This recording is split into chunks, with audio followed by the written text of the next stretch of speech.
నుంచి ఇప్పటివరకున్న 6 big breaking news ఏంటో focus చేద్దాం. ఫస్ట్, తెలంగాణపై బక్కని నరసింహులు వ్యాఖ్యలను తప్పుబట్టారు ఏపీ సీఎం చంద్రబాబు. తెలంగాణలో ఇప్పటికీ బలమైన క్యాడర్ ఉందన్నారు Chandrababu. Breaking number 2, GO number 17ను వెంటనే రద్దు చేయాలన్నారు కేటీఆర్.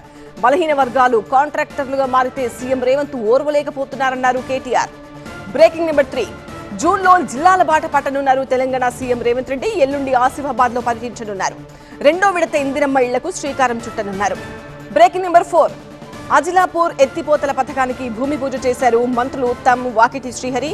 పాలమూరు రంగారెడ్డిపై గత ప్రభుత్వం అబద్ధాలు చెప్పిందన్నారు మంత్రులు. ఫిఫ్త్ బ్రేకింగ్, బీఆర్ఎస్ నేత బాల్క సుమన్ అదుపులోకి తీసుకున్నారు పోలీసులు. సింగరేణిపై చేసిన వ్యాఖ్యలపై ప్రశ్నించారు. లాస్ట్ బ్రేకింగ్, సింగరేణిలో రాజకీయ జోక్యం బాగా పెరిగిపోయిందన్నారు సిపిఐ ఎమ్మెల్యే కూనంనేని సాంబశివరావు. సింగరేణిపై శ్వేతపత్రం విడుదల చేయాలన్నారాయన. ధాన్యం కొనుగోళ్లు, కమ్యూనిస్టుల ప్రభావం, కాంగ్రెస్ సర్కార్ తీరుపై కూనంనేని చేసిన కీలక వ్యాఖ్యలంటూ TV9 క్రాస్ ఫైర్ లో రాత్రి 7:30 చూసేయండి. ఇప్పటివరకున్న 6 బిగ్ బ్రేకింగ్ న్యూస్.